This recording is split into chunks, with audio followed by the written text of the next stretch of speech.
नमस्कार, मैं हूं सिकता दे और आप देख रहे हैं न्यूज पॉइंट। उरी हमले के बाद सोमवार को दिल्ली में एक हाई लेवल बैठक हुई है। इसमें गृह मंत्रालय और रक्षा मंत्रालय से लेकर प्रधानमंत्री के घर हुई बैठक शामिल रही।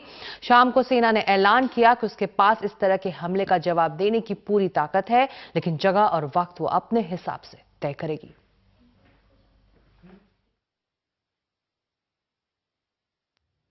भारतीय सेना ने पाकिस्तान को कड़ा संदेश देते हुए कहा है कि एलओसी और भीतरी इलाकों में आतंकवाद से निपटने में उसने अब तक बहुत सब्र का परिचय दिया है, लेकिन ऐसे हमलों का जवाब देने में वह पूरी तरह से सक्षम है।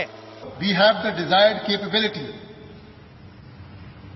to respond to such blatant acts of aggression and violence in the manner as deemed appropriate by us. We reserve the right to respond to any act of the adversary at the time and place of our own choosing. इससे पहले सोमवार सुबह से ही सत्ता के गलियारों में बैठकों की गहमागहमी रही।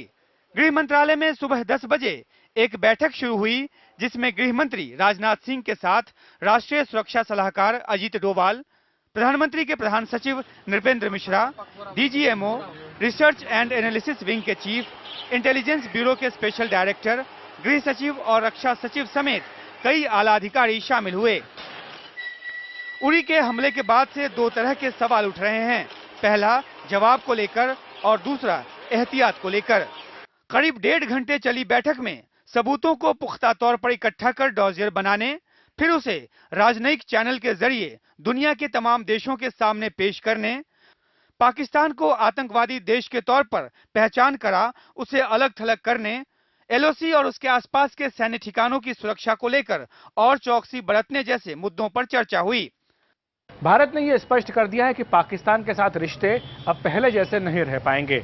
पाकिस्तान को अंतर्राष्ट्रीय स्तर पर अलग थलग करने के लिए पूरी तरह से कूटनीतिक प्रयास किए जाएंगे। यही नहीं, उसे आतंकवादी देश घोषित कराकर उस पर आर्थिक प्रतिबंध लगवाने के लिए भी भारत प्रयास करेगा। रहा सवाल सैनिक विकल्पों का, तो यह फैसला सेना पर ही छोड़ दिया गया है।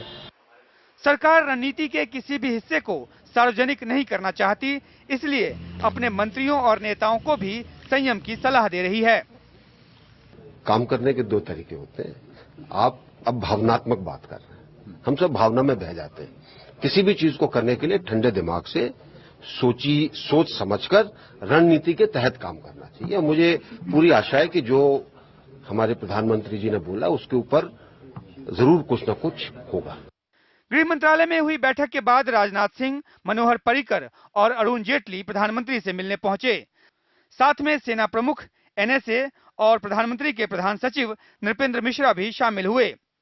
इस बैठक के बाद एक बैठक मनोहर पर्रिकर ने भी ली बीजेपी नेताओं के साथ। सेना भले ही माकूल जवाब देने का दावा कर रही हो, लेकिन वो करेगी वही जो सरकार चाहेगी।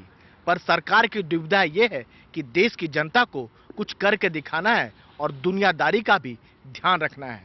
अब सारी कवायद कब और कैसे पर टिकी है।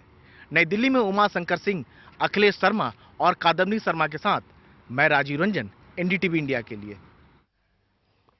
राजीव रंजन इस वक्त हमारे साथ हैं, चलते हैं सीधे उनके पास। राजीव, डीजीएमओ का यह बयान बहुत सख्त है और एक तरह से कड़ा संदेश दे रहा है पाकिस्तान को, लेकिन इसका असल मतलब इस वक्त क्या है? सैन्य विकल्प को लेकर सेना क्या सोच रही है, इसका कुछ अंदाजा इस वक्त?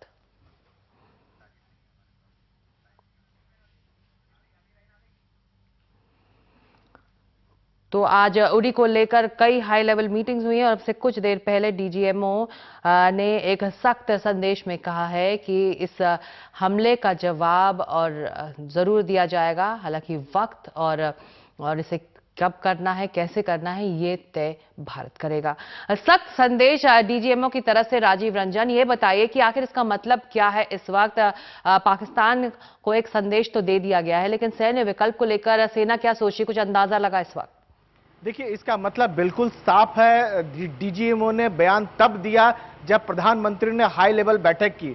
अगर आपको याद होगा, थोड़ा पहले ले जाऊं, 1 या 2 साल पहले, आपका अगर याद होगा तो जो सेना का जो एक जवान था हेमराज, जिसको जो है बीजी सेक्टर में पाकिस्तान से आतंकी आए उसका सर काट के लेके गए थे, अगर आपको याद होगा। और उस समय जो सेना प्रमुख थे जनरल वीके सिंह ने यही विक्रम सिंह से पूछा गया था, तो उन्होंने कहा था कि जवाब देने का वक्त हम तय करेंगे कि कब और कहां और कैसे जवाब देना है। और उसके बाद जब वो रिटायर होने लगे तो अचानक उन्होंने कहा कि सेना ने जवाब दे दिया है, यानी उसका बदला ले लिया गया है। यहां पर भी सेना साफ तौर पर कह रही है कि इसका बदला जरूर लेगी, जवाब पाकिस्तान को जरूर मिलेगा। जो आतंकी समूह है जैसे मोहम्मद, उसको जवाब जरूर मिलेगा, लेकिन कब और कैसे मिलेगा ये सरकार को तय करना है। सरकार जिस तरह का दिशा निर्देश देगी वैसे सेना करेगी। जी राजीव, लेकिन ये भी सच है कि इस कूटनीति और सैन्य रणनीति में सब कुछ सामने नहीं रखा जाता, तो इसलिए शायद सारी बात अभी सामने ना आई हो। लेकिन मुंबई हमलों की अगर बात करें, तब एक जिंदा आतंकी पकड़ा गया था, तब भी सर्जिकल अटैक्स की बात हुई थी, लेकिन तब जो एक्शन लिया गया था ग्राउंड पर, वो उस तरह का एक्शन नहीं था जो जिस तरह से रिएक्शन आया था भारत की तरफ से इन हमलों के तुरंत बाद। बिल्कुल, मुंबई हमले होने के बाद अगर आपको याद होगा तो जो बातें निकल के आई थी उस समय यह कहा गया था कि मुंबई हमला होने के 3 दिन तक सरकार के पास एक विकल्प था कि पाकिस्तान के जो आतंकी कैंप है उन पर सर्जिकल स्ट्राइक करे। लेकिन उस समय सेना की ओर से यह संभवतः कहा गया था कि सेना इसके लिए तुरंत तैयार नहीं है, सेना को वक्त चाहिए पूरी तैयारी के लिए। तो उस समय जो है आतंकी हमला नहीं किया जा सका, आतंकी कैंप पर हमला नहीं किया जा सका। अब उस घटना को भी काफी हो गया। बेशक सरकार ने कड़ा संदेश दिया है, सेना ने कड़ा संदेश दिया है, लेकिन आपके पास यह भी सोचना होगा कि विकल्प सीमित है। क्या सेना जो है सीमा क्रॉस करेगी? जो आतंकी कैंप है जो पार बैठे हुए हैं, क्या यहां मिसाइल के जरिए उन पर अटैक किया जा सकता है? क्या हमारे फाइटर जो है वहां जा सकते हैं? यह महज विकल्प पर चर्चा हो सकती है, लेकिन जो कुछ करना होगा सरकार करेगी। और जो कुछ फैसला आपको यह बता दे कि जो रणनीति तय किया जाता है, पाकिस्तान को जवाब देना है, वो हम और आपको पता नहीं होगा। सरकार को जो करना होगा, सेना को जो करना होगा, वो वक्त पर जरूर करेगी। और हमारे सूत्र बता रहे हैं कि पाकिस्तान को और आतंकी समूह को माकूल जवाब जरूर इस बार मिलेगा। शुक्रिया राजीव इस पूरी जानकारी और अपडेट के लिए। और उधर पूरी घटना की जांच के लिए एनआईए की टीम दिल्ली से उरी पहुंच गई। उसका मकसद आतंकियों के आने के रास्तों की जांच के अलावा घटनास्थल से पाकिस्तान के खिलाफ तमाम पुख्ता सबूतों को जुटाना है, ताकि जिम्मेदारी तय की जा सके। उरी की इन पहाड़ियों को अजय नहीं माना जाता। एक तो इनकी ऊंचाई बहुत ज्यादा नहीं है और ऊपर से इसमें जगह जगह दर्रे हैं जिनके जरिए बड़े आराम से पार किया जा सकता है। काला पहाड़ ब्रिगेड के पीछे दिख रही इन पहाड़ियों को पार करके ही आतंकी पहले भारत की सीमा में दाखिल हुए, फिर हेडक्वार्टर की सुरक्षा दीवार भेदकर इसे निशाना बनाया। हालांकि पहाड़ के इस पूरे इलाके में कंटीले तारों से बाड़ाबंदी की गई है, लेकिन कुछ जगहों पर एकदम सीधी खड़ी चट्टानों की वजह से घेराबंदी मुमकिन नहीं है। खास बात यह है कि काला पहाड़ ब्रिगेड एक घुसपैठ निरोधी इन्फेंट्री है, जिसकी जिम्मेदारी आतंकियों से निपटने की बजाय घुसपैठियों पर लगाम लगाने की है, जबकि हमला उसी पर हुआ। अब इस पूरे मामले की जांच करने के लिए एनआईए की टीम दिल्ली से उरी पहुंच गई है, जो जांच कर सुरक्षा खामियों का पता लगाएगी। साथ ही आतंकियों के इस्तेमाल हुए रास्ते की भी पहचान करेगी। इस जांच का एक मकसद पाक के खिलाफ मजबूत सबूत जुटाना भी है। इस बीच नियंत्रित धमाकों के जरिए विस्फोटकों को नाकाम किया जा रहा है और डॉक्टरों की एक टीम भी अंदर गई है। किसी भी फिदायन हमले को रोका जाना असंभव है, ये बात सही है, लेकिन अगर फिदायन हमला होता है तो प्रबंध और प्रयत्न किए जाने चाहिए कि कम से कम नुकसान हो। लेकिन सेना दोनों ही मुकामों में फेल हुई लगती है। यही वजह है कि अब उसने कोर्ट ऑफ इंक्वायरी लॉन्च की है, ताकि ये बात पता लगाई जा सके कि अगर गड़बड़ियां हुई हैं तो कहां हुई हैं।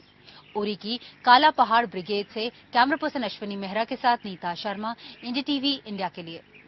और उरी हमले में जो शुरुआती सबूत मिले हैं वो ये साबित करने के लिए काफी है कि इस हमले के पीछे पाकिस्तान का हाथ है। हमला करने वाले आतंकवादियों के पास न सिर्फ पाकिस्तानी मार्क वाले हथियार बल्कि दूसरे उपकरण भी मिले। सुरक्षा एजेंसियां हमले के पीछे आतंकवादी संगठन जैश ए मोहम्मद का हाथ बता रही है। उरी के सैन्य शिविर से उठ रहा ये धुआं उस आग की वजह से है जिसे आतंकवादियों ने लगाई। इसके लिए वे खास किस्म के ग्रेनेड लेकर आए थे। सूत्र बताते हैं कि इस तरह के ग्रेनेड पाक सेना की मिलीभगत के बिना आतंकवादियों को मिलना मुमकिन नहीं। हमले के बाद बरामद सामानों में सफेद फास्फोरस पाउडर भी था, जो आग भड़काने के काम आता है। यही वजह है कि आग इतनी तेजी से फैली कि शहीद जवानों में से ज्यादातर इसी की चपेट में आ गए। जो किसी तरह टेंट से बाहर निकल पाए, आतंकवादियों ने उन पर गोलियों की बौछार की। मौका वारदात से 4 AK-47 rifle, 4 under barrel grenade launcher, कुल 44 grenade, 2 GPS system, 2 map sheets और 2 मैट्रिक्स शीट्स के अलावा खाने पीने की चीजें और दवाएं बरामद की गई हैं। आसपास के इलाके और कैंप का नक्शा और आतंकवादियों का प्रशिक्षण ये बताता है कि वे लंबा मोर्चा लेने की तैयारी के साथ आए थे। उनके पास खाने पीने की चीजें भी थी, जिन पर पाकिस्तानी मार्का है और GPS में लोकेशन भी पाकिस्तान की है। Since the terrorists had some items which had Pakistani markings on that, I have spoken to the Pakistan Director General of Military Operations and conveyed our serious concerns about the same. Pakistan के DGMO ने इस मामले में भारत से सबूत मांगे, लेकिन फिर जल्द ही पाकिस्तान की तरफ से भारत के आरोप को बेबुनियाद बता दिया गया। पहले पाकिस्तानी सेना की तरफ से और फिर विदेशी मामलों पर प्रधानमंत्री नवाज शरीफ के सलाहकार सरताज अजीज ने इसे कश्मीर में मानवाधिकार हनन के मामलों से ध्यान भटकाने की कोशिश बताया। सबूतों के आधार पर भारत इन आतंकवादियों को जैश-ए-मोहम्मद का बता रहा है और ये सब विदेशी हैं। हालांकि पाकिस्तान किसी भी हमले में शामिल आतंकवादियों को अपना नागरिक मानने से इनकार करता रहा है। इस बार भी आलम यही है, इसलिए भारत की कोशिश तमाम सबूतों को इस तरह से जोड़ने की होगी कि पाकिस्तान किसी भी तरह मुकर न पाए। मुंबई हो या पठानकोट, हर आतंकवादी हमले के बाद का अनुभव ये बताता है कि पाकिस्तान भारत के दिए सबूतों को सबूत नहीं मानता। उरी हमले के बाद भी वो इसे सिरे से खारिज करने में जुट गया है। ऐसे में पाकिस्तान माने न माने, भारत के सामने चुनौती दुनिया के देशों को मनाने की है। नई दिल्ली में उमाशंकर सिंह, NDTV इंडिया।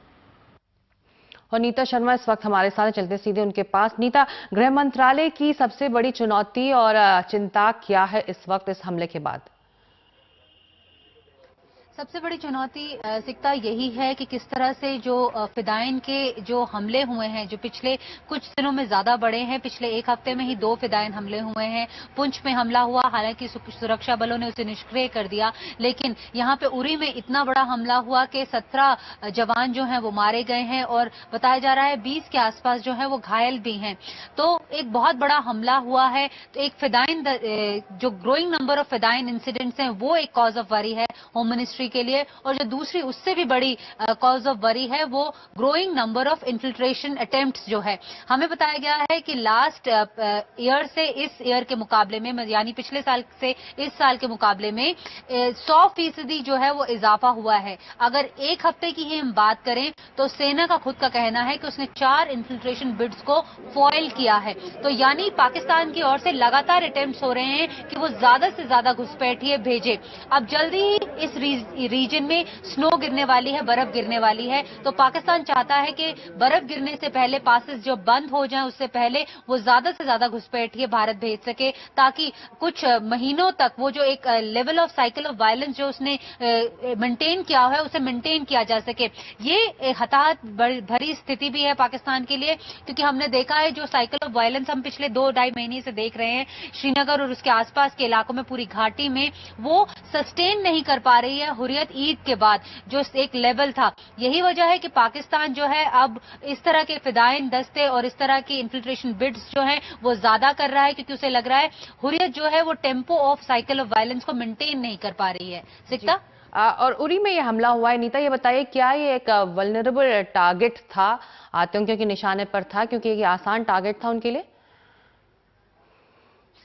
उरी का अगर मैं आपको थोड़ी सी ज्योग्राफी समझाऊं सिकता, ये एक बाउल है। इसके आसपास जो LOC है वो 3 जगह से गुजरती है, यानी 3 जगह से उरी को LOC ने सर्कल किया हुआ है। हमें बताया गया है कि 6 किलोमीटर के दायरे के अंदर वो नियरेस्ट LOC पॉइंट है। क्रो फ्लाइज, यानी अगर कौवा उड़े और उसके डिस्टेंस को अगर हम नापें तो वो 6 किलोमीटर का दायरा है। यानी बहुत ही नजदीक है बॉर्डर एरिया जहां से घुसपैठ हो सकती है। इससे पहले भी घुसपैठ के अटेम्प्ट हुए हैं 2012 और 2013 में उरी सेक्टर को लेके। यहाँ पर बॉर्डर भी जो है वो फेंस्ड है, लेकिन कई जगहों पे ये जो तार है वो कटी हुई पाई गई है।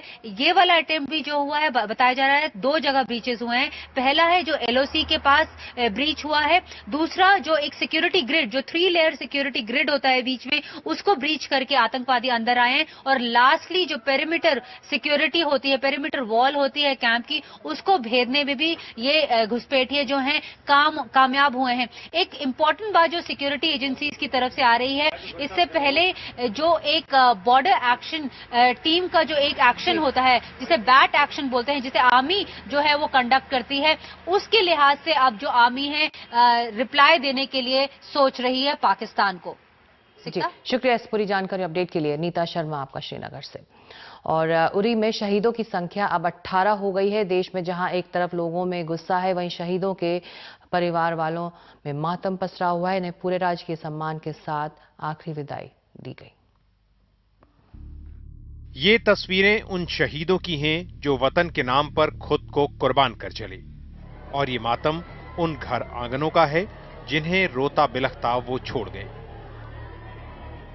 उरी में शहीद नायक एस के विद्यार्थी की खबर जब गया उनके घर पहुंची तो सन्नाटा छा गया। परिवार में पत्नी, 3 बेटियां और 1 बेटा है। कैमूर के राकेश सिंह के घर भी परिवार के आंसू थमने का नाम नहीं ले रहे। हर कोई सदमे में है। भोजपुर के हवलदार अशोक कुमार 1992 में सेना में भर्ती हुए थे। देश के नाम उनके परिवार की ये दूसरी शहादत है। बड़े भाई 1986 में शहीद हुए थे। इसके बावजूद न सिर्फ ये खुद सेना में गए, बल्कि दोनों ही भाइयों के 2-2 बेटे अभी भी देश की सेवा में तैनात हैं। बिहार के मुख्यमंत्री नीतीश कुमार ने शहीद जवानों के परिजनों के लिए 5-5 लाख रुपए का ऐलान किया है। 6 बिहार रेजिमेंट के शहीद जवानों में सांबा के हवलदार रवि पॉल भी हैं और महाराष्ट्र के अमरावती से सिपाही ओइक जानराव भी। घर वालों में उनके बलिदान को लेकर गर्व है तो दिल में बेटे को खोने का गम भी हताश किए हुए है। शहीद जवान जी दलाई हावड़ा के रहने वाले थे। 22 साल के बेटे के बलिदान की खबर मिलते ही घर वालों का सब्र जवाब दे गया। कुछ यही हाल नासिक में शहीद टीएस सोमनाथ के घर का है। झारखंड में खूंटी के सिपाही जावरा मुंडा 2005 में सेना में भर्ती हुए थे। एक झटके में परिवार का सहारा छिन गया। पत्नी, 3 बेटियां, छोटा भाई और बूढ़ी मां, सबकी आंखें राह ताकती रहेंगी। और बेटे विदा हो गए ये कहते हुए, मां तुझे सलाम। भले ही ये जवान अलग अलग राज्य और अलग अलग जाति के हों, लेकिन इनका धर्म एक ही था, देश के लिए कुर्बान हो जाना। और इस पर ये पूरी तरह खरे उतरे। अब ये हमारा कर्तव्य बनता है कि इनकी कुर्बानी को व्यर्थ न जाने दें। नई दिल्ली में कैमरामैन शशिकांत के साथ राजीव रंजन, एनडीटीवी इंडिया। उरी हमले के बाद भारत अपने कूटनीतिक तर्कश से कई तीर छोड़ने की अब तैयारी में है। पाकिस्तान को हर तरफ से घेरने की कोशिश होगी ताकि उसकी सैन्य और आर्थिक मदद के स्रोत पूरी तरह से बंद किए जा सके। विदेश मंत्री सुषमा स्वराज 26 सितंबर को यूनाइटेड नेशंस जनरल असेंबली में बोलेंगी। सूत्र बताते हैं कि वे उरी हमले में पाकिस्तान के हाथ होने के निशान बताएंगी और जम्मू कश्मीर में आतंक फैलाने के लिए उसे जिम्मेदार भी ठहराएंगी। हालांकि सुषमा सोमवार को हुई किसी भी हाई लेवल बैठक में नजर नहीं आई, लेकिन अब ये साफ है कि पाकिस्तान को अंतर्राष्ट्रीय समुदाय के सामने बेनकाब और अलग थलग करने की पूरी तैयारी है। विदेश मंत्री यूएनजीए में उरी और पाक प्रायोजित आतंकवाद का मुद्दा जोर शोर से रखेंगी। विदेशों में हर अहम मिशन को सबूतों और दस्तावेज के जरिए पाकिस्तान की असलियत सामने लाने की जिम्मेदारी सौंपी जाएगी। अहम अंतर्राष्ट्रीय मंचों पर सबूतों और दस्तावेजों के जरिए पाक पर हमला होगा। हालांकि ये भी अब साफ है कि अगर भारत किसी सैन्य हल की तरफ भी बढ़ता है तो कोशिश अंतर्राष्ट्रीय समुदाय को साथ लेकर चलने की होगी। इस बीच अंतर्राष्ट्रीय समुदाय दिल्ली में अपने मिशंस के जरिए बहुत करीब से स्थिति पर नजर रखे हुए है। कई देशों ने उरी हमले की कड़े शब्दों में निंदा की है। अमेरिका, फ्रांस, ब्रिटेन, कनाडा ने कहा है कि आतंकवाद से लड़ाई में वो भारत के साथ खड़े हैं। यहां तक कि चीन ने भी कहा है कि इस हमले से वो सकते में है और हर तरह के आतंक की निंदा करते हैं। आतंकवाद इस समय दुनिया के सबसे बड़े मुद्दों में से एक है और प्रधानमंत्री नरेंद्र मोदी अलग अलग देशों की यात्रा कर मजबूत नेताओं से करीबी बढ़ाते रहे हैं। लेकिन वक्त अग्नि परीक्षा की है कि क्या ये नेता, क्या ये देश अब इस वक्त भारत के साथ खड़े होकर पाकिस्तान पर दबाव बनाएंगे। दिल्ली से कैमरा सहयोगी मनु नायर के साथ कादम्बिनी शर्मा, एनडीटीवी इंडिया के लिए। और अब लेते हैं एक छोटा सा ब्रेक के बाद एलजी की दहलीज पर मनीष सिसोदिया पर फेंकी गई स्याही।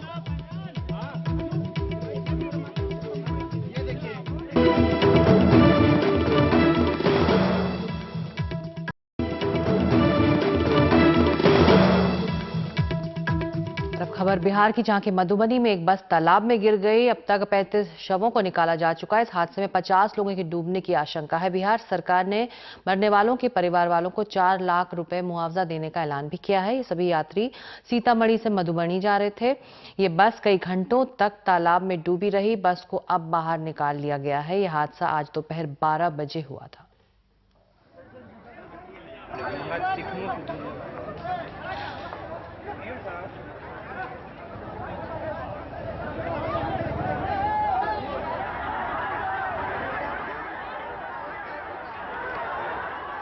उत्तर प्रदेश में समाजवादी पार्टी के नए राज्य के अध्यक्ष शिवपाल यादव ने अखिलेश यादव के करीबी 3 एमएलसी और 4 युवा संगठनों के अध्यक्ष को आज पार्टी से निकाल दिया।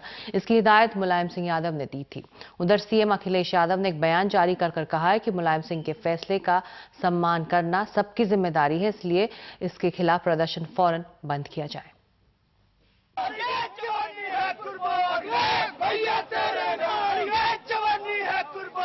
निकाले गए नौजवान बगावत के मूड में हैं।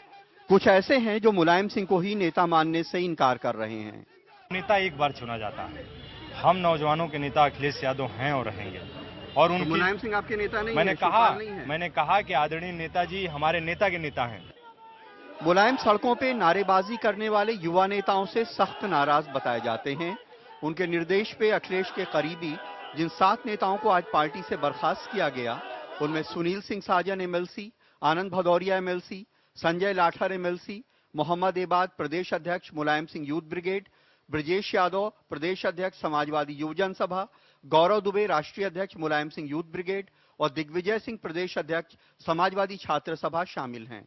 देखिए, समाजवादी पार्टी में जो भी अनुशासनहीनता करेगा और जो भी गलत काम करेगा, अवैध काम करेगा,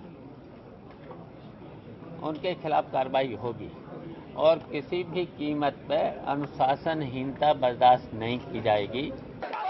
मुलायम सिंह ने शिवपाल यादव को प्रदेश अध्यक्ष बनाया तो पार्टी के युवा संगठन उसके खिलाफ सड़कों पे उतर आए थे। वे शिवपाल यादव को हटा के अखिलेश यादव को अध्यक्ष बनाने की मांग कर रहे थे।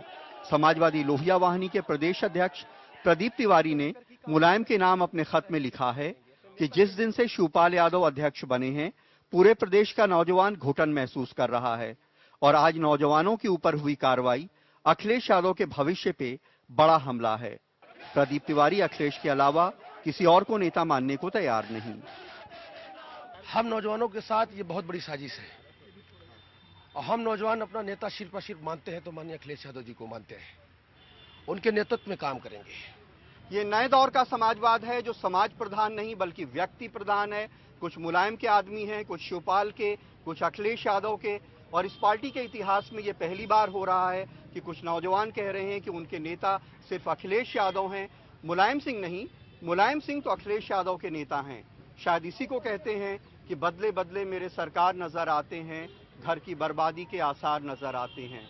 लखनऊ में कैमरामैन आरसी जोशी के साथ कमाल खान, एनडीटीवी इंडिया। और इधर फिनलैंड के दौरे से रविवार को लौटे दिल्ली के डिप्टी सीएम मनीष सिसोदिया पर एक शख्स ने एलजी हाउस के बाहर स्याही फेंक दी। वो दिल्ली के मंत्रियों के बाहर होने से नाराज था। डेंगू और चिकनगुनी डेंगू ऐसा कुछ नहीं। जब स्याही फेंकी गई तब दिल्ली के deputy CM Manish Sisodia LG निवास के बाहर मीडिया से बात कर रहे थे, लिहाजा छींटे कैमरामैन और रिपोर्टर पर भी पड़े। ये हरकत ब्रजेश शुक्ला नाम के शख्स ने की। करावल नगर का रहने वाला ब्रजेश खुद को स्वराज जनता पार्टी से जुड़ा बताता है। उसके मुताबिक वो केजरीवाल सरकार के मंत्रियों के दिल्ली से बाहर रहने को लेकर नाराज था। बाहर घूम रहे हैं, दिल्ली की जनता परेशान हो रही है, यहाँ नहीं देखा जाएगा। फिनलैंड घूमना जो हमारे पैसे से, इनके पैसे, सबके पैसों से बाहर घूमना जरूरी समझ रही है? समुद्र के आगे फोटो खिंचवा रहे हैं, कितनी गलत बात है।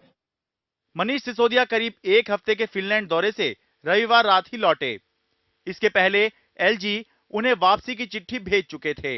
ये घटना एक गर्म सियासी माहौल में हुई बैठक के बाद की है। ये कांग्रेस और बीजेपी की घटिया राजनीति है। इन लोगों को दिल्ली के लिए कुछ करना है नहीं, ये सिर्फ इंक फेंकने और इन सब की राजनीति करते हैं। अगर मैं इनको चुनौती देता हूं, बीजेपी के पास एमसीडी है, जाके अगर बीजेपी के कूड़ाघरों को साफ करके दिखाएं, जो ये नगर निगम के। जबकि बीजेपी हमले की निंदा करते हुए आप सरकार को नसीहत दे रही है। सीएम और डिप्टी सीएम दो सुप्रीम पावर जो दिल्ली के अंदर थी, ऐसे समय पे बाहर रही जब उनकी सबसे ज्यादा जरूरत थी, तो लोग कहीं ना कहीं अपने आप को छला हुआ महसूस कर रहे हैं। ये आत्मनिश्चित करने का टाइम है। आम आदमी पार्टी नेताओं पर इससे पहले भी स्याही, जूते, चप्पल, पत्थर फेंके जाते रहे हैं, लेकिन एलजी के आवास पर ये अपने तरह की पहली घटना है। इस तरह से हमला करने का नतीजा ये होता है कि जो शख्स हमला कर रहा है, भले ही उसका मुद्दा तर्कयुक्त हो सकता है या उसकी नाराजगी, उसका विरोध जायज हो सकता है, लेकिन जब आप एक बार हमला कर देते हैं तो बस फिर हमला ही हमला रह जाता है, मुद्दा हवा हो जाता है। हमें एक बात बिल्कुल नहीं भूलनी चाहिए कि ये एक लोकतंत्र है जहां पर हिंसा की कोई जगह नहीं हो सकती। एलजी हाउस से कैमरा पर्सन सुशील लाठी के साथ मैं शरद शर्मा, एनडीटीवी मीडिया। उधर सुप्रीम कोर्ट ने आरजेडी नेता पूर्व सांसद मोहम्मद शहाबुद्दीन को नोटिस जारी कर पूछा है कि क्यों ना उनकी जमानत रद्द कर दी जाए। वहीं बिहार सरकार ने सुप्रीम कोर्ट में कहा है कि शहाबुद्दीन को फौरन जेल भेज देना चाहिए। करीब 12 दिन जेल से बाहर रहने के बाद अब आरजेडी के पूर्व सांसद मोहम्मद शहाबुद्दीन को देश की सबसे बड़ी अदालत के सवालों के जवाब देने होंगे, वो भी एक हफ्ते के भीतर। ये बताना होगा कि क्यों ना उनकी जमानत रद्द की जाए, क्यों ना पटना हाईकोर्ट के जमानत देने के फैसले पर रोक लगे। ये कोर्ट को बताया गया कि भाई शहाबुद्दीन के खिलाफ 2 केस में आजीवन कारावास की सजा हो चुकी है, एक और केस में 10 साल की कारावास की सजा हो चुकी है, और भी 5 केसेस में उनको सजा हो चुकी है। वहीं बिहार की नीतीश सरकार ने भी सुप्रीम कोर्ट में कहा, शहाबुद्दीन आम अपराधी नहीं है, उसके बाहर आने से सिवान और बिहार में आतंक का माहौल है। उसके खिलाफ गैर जमानती वारंट जारी हो, उसे फौरन जेल भेजा जाए। सुप्रीम कोर्ट की व्याख्या और आख्या से हम प्रसन्न भी हैं और उन्होंने सही विश्लेषण किया है। शहाबुद्दीन मामले में अब बिहार सरकार पीड़ितों के साथ खड़ी दिख रही है, लेकिन शहाबुद्दीन को हाईकोर्ट से जमानत मिलने के फौरन बाद अगर बिहार सरकार सुप्रीम कोर्ट पहुंचती तो शायद हालात अलग होते। दूसरी तरफ सिवान के सांसद ओपी यादव बिहार सरकार पर यह आरोप लगा रहे हैं कि सरकार अपनी गलती छुपा रही है, नहीं तो कदम पहले ही क्यों नहीं उठाए गए। प्रशासन तैयार था सीसेक लगाने के लिए, लालू यादव के सिर्फ दबाव में आकर के बिहार सरकार ने सीसेक नहीं लगाया, तो इसलिए गुनहगार है नीतीश कुमार और लालू यादव। हालांकि सुप्रीम कोर्ट ने हाईकोर्ट के फैसले पर अंतरिम रोक लगाने से इनकार कर दिया।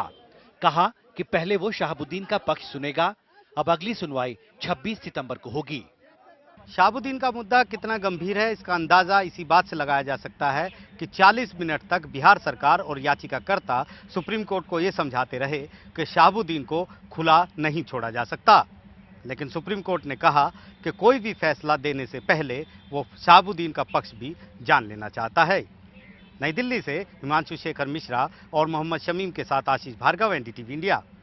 वक्त छोड़े से ब्रेक का है। ब्रेक के बाद मुस्लिम परिवार को मकान नहीं देने के आरोप में 9 लोग गिरफ्तार।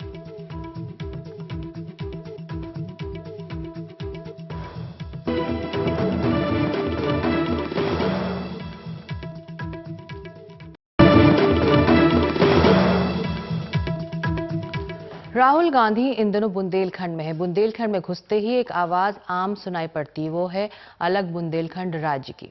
यहाँ के लोग नेताओं के वादों से अब उम्मीद खो चुके हैं। राहुल गांधी जोर लगाओ, बुंदेलखंड को राज बनाओ। अलग बुंदेलखंड राज्य की मांग के लिए झांसी सर्किट हाउस के बाहर नारेबाजी। किसान यात्रा पर निकले राहुल गांधी यहीं रुके हैं। सबकी शिकायत है कि अलग बुंदेलखंड राज्य की मांग पर नेताओं ने उनसे अब तक खोखले वादे ही किए। उनका कहना है कि नेताओं की नजर सिर्फ यहाँ के खनिजों पर रही। हम लोग बुंदेलखंड से ना तो कोई यहाँ पदाधिकारी पॉलिटिकल बनता है, ना ही यहाँ का कोई अध्यक्ष बनाया जाता है, ना महिलाओं की कोई अध्यक्ष बनाई जाती है, ना आयोग के मेंबर बनाए जाते हैं। तो ये सारी बातें राजनीतिक हिसाब से भी, हमारे यहाँ की धन के हिसाब से भी, हमारे क्या कहते हैं बढ़ावे के लिए भी हम पूरे सक्षम हैं। अगर ये बुंदेलखंड राज्य हमारा बनता है तो हम किसी भी राज्य से कम नहीं है। बुंदेलखंड में यूपी के 7 जिले आते हैं। यहां से बहने वाली बेतवा और केन नदी की बालू को लाल सोना कहा जाता है। आरोप है कि इस बालू और पत्थर के खनन पर राज्य के कई मंत्रियों का कब्जा है। बिजली और पानी की दिक्कत के बीच हर साल मौसम की जो मार पड़ती है, उससे हजारों किसान बर्बादी की कगार पर हैं। ऊपर से सिर पर चढ़ा कर्ज कई किसानों को लील चुका है। लोग इलाके से पलायन कर रहे हैं। ऐसे में अलग राज्य की मांग का जोर तो रहा है, लेकिन राजनीतिक दल उसमें भी दरारें डालने से बाज नहीं आए।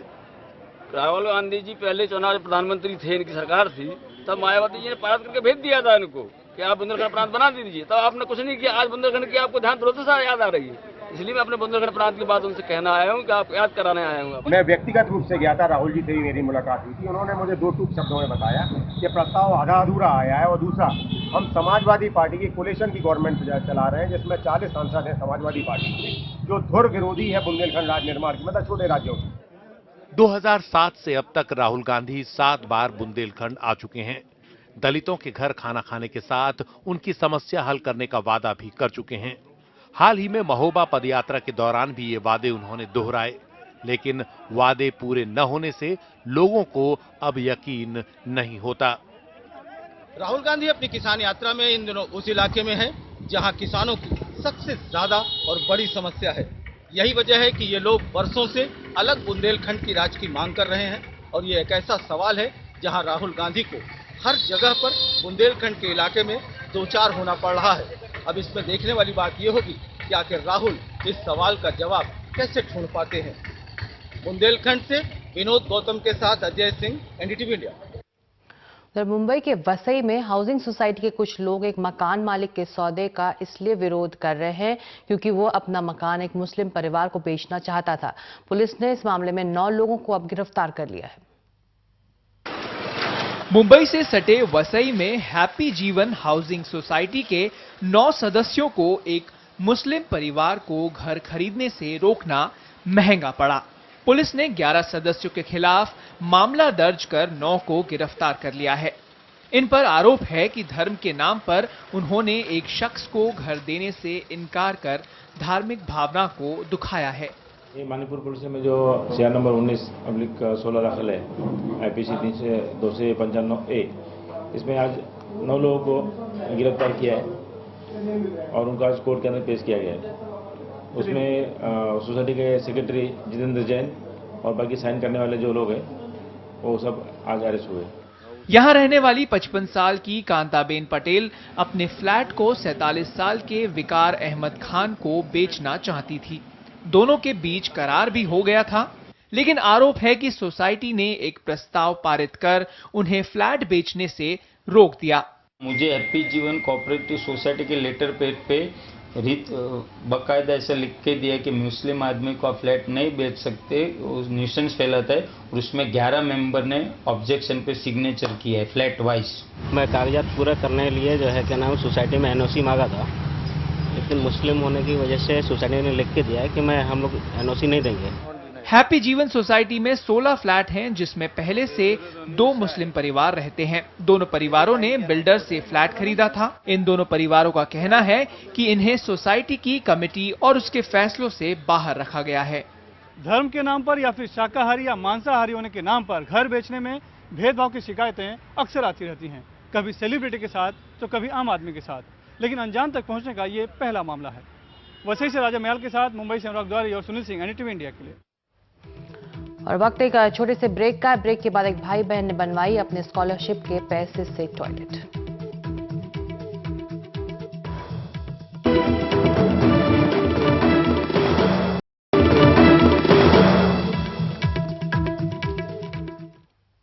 और अब आपको लिए चलते हैं मध्य प्रदेश के नरसिंहपुर, जहां 16 साल की एक बच्ची ने मिसाल कायम करते हुए अपनी स्कॉलरशिप का पैसा स्कूल में के शौचालय बनाने के लिए लगा दिया और इस काम में उसे अपने परिवार का पूरा साथ मिला। 4 महीने पहले 16 साल की मैमूना खान ने मध्य प्रदेश के नरसिंहपुर के इस स्कूल का दौरा लड़ो अभियान के जिला ब्रांड एम्बेसडर के तौर पर किया, ताकि वो लड़कियों को पढ़ाई जारी रखने के लिए प्रोत्साहित कर सके। छात्राओं से बात करने पर उसे ये पता लगा कि 1700 छात्राओं वाले इस स्कूल में महज 8 शौचालय हैं। जल्द ही मैमूना ने अपने भाई आमिर के साथ मिलकर अपने स्कॉलरशिप और पॉकेट मनी के पैसे जोड़े और अपने परिवार से थोड़ी मदद लेकर इस स्कूल में एक और शौचालय बनवाया। मैंने देखा भी, सच में वहाँ पर वो लोग लाइन लगा के खड़ी थी। तो प्राइम मिनिस्टर मोदी जी जो हम चला रहे हैं स्वच्छ भारत अभियान, तो इसमें मुझे बहुत प्रेरणा मिली उनसे, इसलिए मैंने अपने पॉकेट मनी के पैसे दिए और वहाँ पर शौचालय बनवाया। उनके चेहरे पे खुशी देखी मैंने कि वहाँ पे उनको कोई अब दिक्कत नहीं होगी, अब उनके लाने सुविधा हो गई अच्छी। मैमूना और आमिर के माता पिता को अपने बच्चों के इस कदम पर गर्व है। मुझे बहुत अच्छा लगता है क्योंकि अलग हटके मेरे बच्चे हैं। मतलब वो अपने आप ऊपर ध्यान नहीं देते कि मुझे चॉकलेट खाना है, कि मुझे आज कोई कहीं घूमने जाना। वो हर टाइम मतलब सोशल वर्क में ही अपना टाइम काट देते हैं। ये कोई पहली बार नहीं है जब मैमूना दूसरों की मदद के लिए सामने आई है। इससे पहले उसने मुख्यमंत्री शिवराज सिंह चौहान को खत लिखकर सड़क की मरम्मत करने की गुजारिश की थी और एक सरकारी स्कूल का बिजली का बिल भी अपने बचाए हुए पैसों से दिया था। महारानी लक्ष्मीबाई स्कूल की छात्राएं मैमूना और उसके भाई आमिर की शुक्रगुजार हैं कि बहुत सी बच्चियां ऐसी होती जो बीच में पढ़ाई छोड़ देती हैं, वो स्कूल में नहीं पढ़ती। तो उसको शायद ये बात का ध्यान उसके मन में गया कि बच्चियां बीच में स्कूल इसलिए छोड़ देती हैं कि उनके लिए शौचालय या मूत्रालय की पूरी व्यवस्थाएं नहीं होती है। तो उसके मन में ये आया कि क्यों ना मैं संस्था के लिए क्या नाम है एक शौचालय को दूं। मैमूना और उसके भाई आमिर ने सरकारी स्कूल में शौचालय बना के वहाँ पढ़ रही लड़कियों की जिंदगी को थोड़ा और आसान बना दिया है। पूरा समाज जो है इस भाई बहन की जोड़ी को सराह रहा है, जिसने ये साबित कर दिया है कि कोई भी समाज में सार्थक बदलाव ला सकता है और किसी भी उम्र में। नरसिंहपुर से कैमरा पर्सन रिजवान खान और आशीष के साथ भोपाल से सिद्धार्थ रंजन दास, NDTV इंडिया के लिए। आज न्यूज पॉइंट में इतना ही, कल हम फिर मिलेंगे। नमस्कार।